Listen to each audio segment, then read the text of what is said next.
Hi, welcome back to Forensic Education Series. I'm Mike McCutcheon and I'm going to be your host today. In this episode, we're going to cover one of my favorite evidence processing techniques using magnetic powder on textured surfaces. And so you ask, why do I like magnetic powder? Well, magnetic powder will work better on textured surfaces than traditional fingerprint powder. I've also found with new investigators and students that it's easier to master the skills of magnetic powder quicker than using traditional fingerprint powder. Now before we begin, I'm going to compare two different powders, because powders aren't created equal.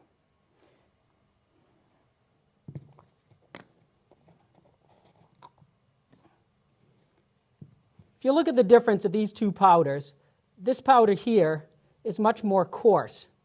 The powder here is much finer. The finer the powder, the better your fingerprint is going to be, because it's going to be the powder that's actually touching your print. So we want to make sure that we use the finest powder possible. Now magnetic powder is applied with a magnetic brush. The magnetic brush has a magnet in the tip, and when brought towards the magnetic powder,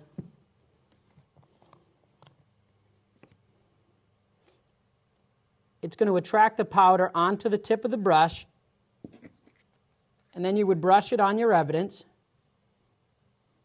to develop your print. When you're done, you're going to pull the plunger to let the powder fall back into its receptacle, go back and clean up,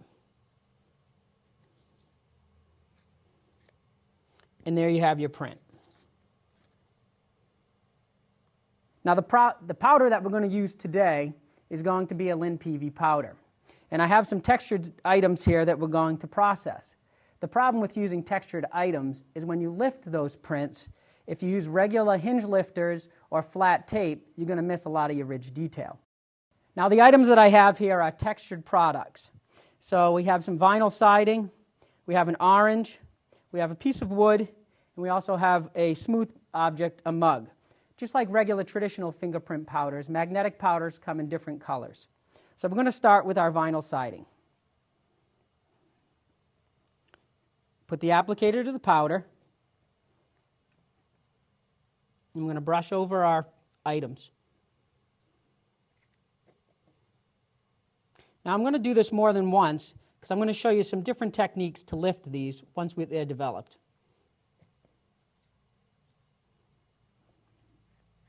We're going to go back and do our cleanup.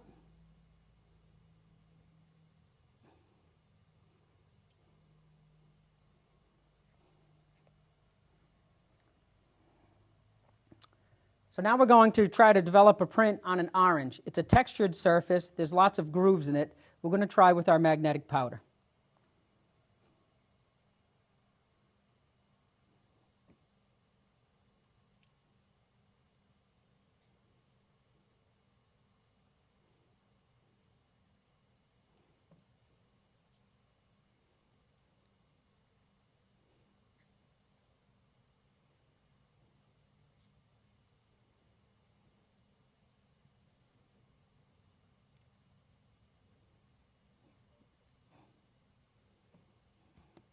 Okay, we've processed our orange. We're going to go back and clean up.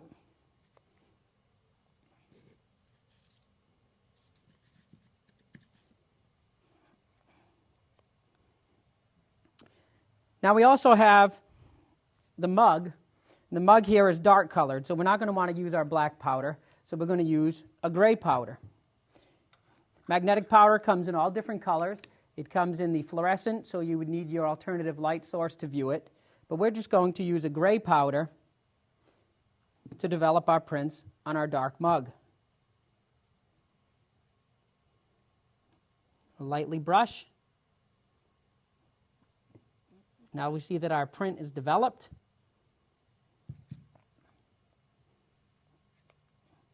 Do our cleanup.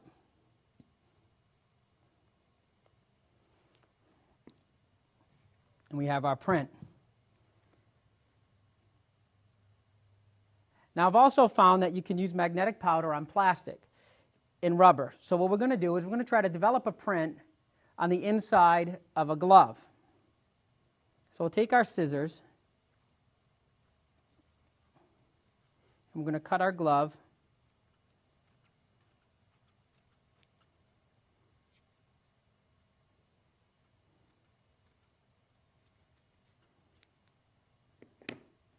so that the inside is exposed.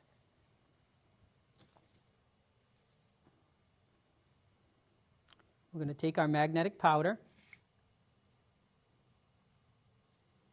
going to apply it to the inside of the glove, just as we would any other object.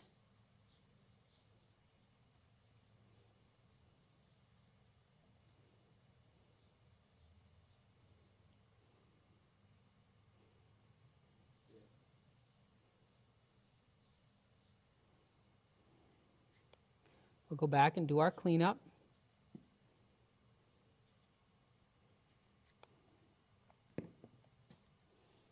Now you can see the ridge detail in the glove here and in the glove here.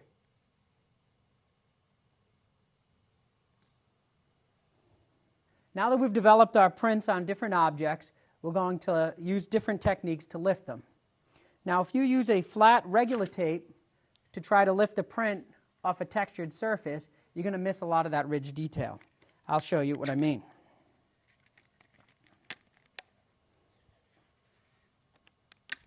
So this is our regular tape. We have our print here on the siding.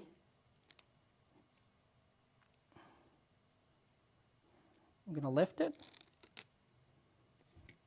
I'm going to place it on the backing. Now what you'll see is we left a lot of our fingerprint on the vinyl siding because it didn't get down into the grooves of the siding. So we left a lot of our evidence behind.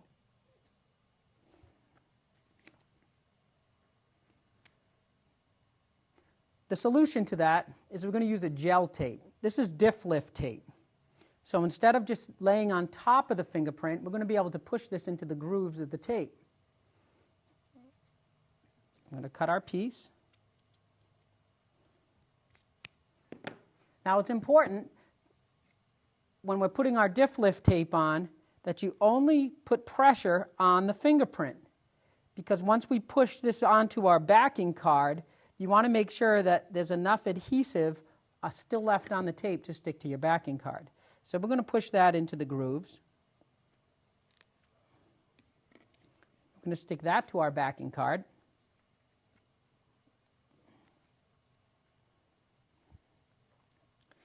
Now you can see the difference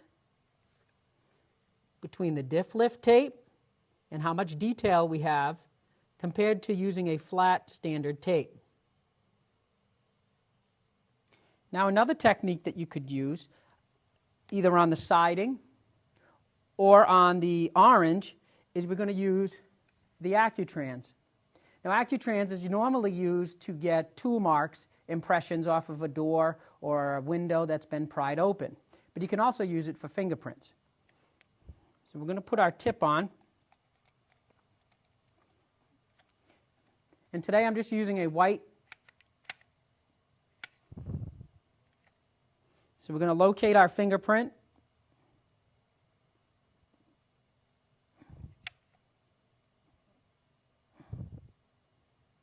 You're going to move it around on your fingerprint to make sure it gets into those grooves. And orange is very textured, so there's lots of dips and grooves.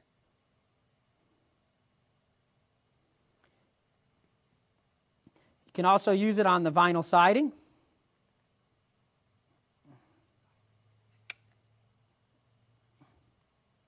And we're going to do the same. We're going to make sure we're moving it around, not touching the print, but ensuring that it's getting into all the grooves.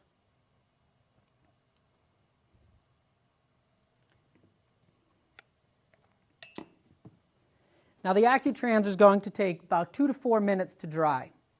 I have one here that we've already dried that I put on before we started. I'm going to peel that back. And now you can see the ridge detail that's left.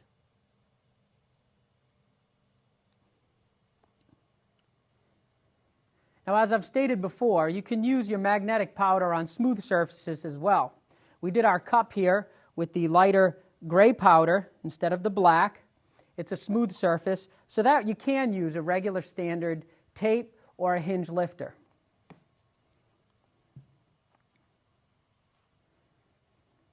So now we've processed our products. We're ready to send them to the lab. We use different techniques using the diff lift tape and using the Accutrans. The best advice I can give is to practice. Practice using your magnetic powders and your different techniques of lifting, and you will be successful. You can catch more tips and tricks on linpv.com. And if you have any other questions, you can email me at mmccutcheon@londonderrynh.org. Thank you.